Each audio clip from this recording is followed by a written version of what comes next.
kelas 7H. Perkenalkan, nama saya Riti Maulana dari kelas 7K. Perkenalkan, nama saya Resa Agnia dari kelas 7E. Kerajinan limbah lunak. A. Pengertian kerajinan bahan limbah lunak. Kerajinan limbah lunak adalah suatu kerajinan yang bahan dasar pembuatannya bersifat lunak, baik alami maupun buatan. Jenis dan karakteristik bahan limbah lunak. Limbah lunak ini dikategorikan dalam bentuk limbah lunak organik dan limbah lunak anorganik. 1. Limbah lunak organik. Limbah lunak organik lebih banyak berasal dari tumbuh-tumbuhan. Semua bagian dari tumbuhan yang dapat dikategorikan limbah dapat diolah menjadi produk kerajinan. Limbah lunak organik juga disebut dengan limbah basah. 2.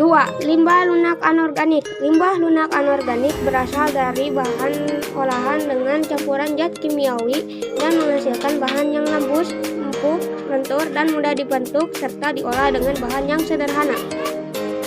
C. Pengolahan bahan limbah lunak. Pengolahan limbah lunak memerlukan pengetahuan memadai agar dalam pemanfaatannya tidak menghasilkan limbah baru yang justru semakin menambah permasalahan dalam kehidupan. Prinsip-prinsip yang bisa diterapkan dalam pengolahan sampah. Prinsip-prinsip ini dikenal dengan nama 3M. Mengurangi, meminimalisir barang atau material yang kita pergunakan. B. Menggunakan kembali, memilih barang yang bisa dipakai kembali. C. Mendaur ulang, barang-barang yang sudah tidak berguna didaur ulang lagi. Proses pengolahan bahan limbah lunak. 1. Pemilahan bahan limbah lunak yang akan digunakan untuk membuat kerajinan. 2. Pembersihan bahan limbah lunak yang telah dipilih. 3. Bahan limbah lunak kemudian dikeringkan.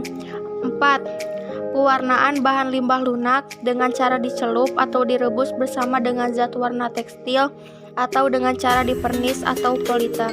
5. Pengeringan setelah dilakukan pewarnaan. 6. Tahap terakhir penghalusan sehingga bahan limbah lunak siap dipergunakan untuk membuat kerajinan. Teknik pembuatan bahan limbah lunak.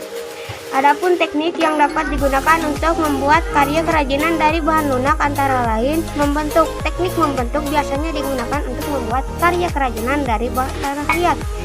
Menganyam. Teknik menganyam dapat digunakan untuk membuat karya kerajinan dari bahan lunak dengan karakteristik tertentu. Menenun. Teknik menenun pada dasarnya hampir sama dengan teknik menganyam. Perbedaannya hanya pada alat yang digunakan. Mengukir. Teknik mengukir adalah kegiatan menggores, memahat, dan menoreh pola pada permukaan benda yang diukir. Prinsip rancangan kerajinan bahan limbah lunak. 1. Kegunaan. Benda kerajinan harus mengutamakan nilai praktis, yaitu dapat digunakan sesuai dengan fungsi dan kebutuhan. 2. Kenyamanan. Benda kerajinan harus menyenangkan dan memberi kenyamanan bagi pemakaian. 3. Kelewesan. Benda kerajinan harus memiliki keserasian antara bentuk dan wujud benda dengan nilai gunanya. 4. Keamanan. Benda kerajinan tidak boleh membahayakan pemakainya. 5. Keindahan. Benda yang indah mempunyai daya tarik lebih dibanding benda yang biasa-biasa. Alat produksi kerajinan bahan limbah lunak diantaranya gunting, kuas, cutter atau pisau, tusuk sate, sumpit, lem tembak, mesin jahit, meteran, jarum jahit, setrika, solder, panci, penjapit, penggaris, pensil. Kemasan produk kerajinan bahan limbah lunak. Kemasan telah menjadi bagian penting dari sebuah karya. Adapun prinsip bahan dasar dari kemasan itu sendiri sangat bervariasi seperti plastik, kayu, serat alam, kardus, kaca, dan mika. Semua bergantung pada cocok tidaknya sebuah produk pada kemasannya.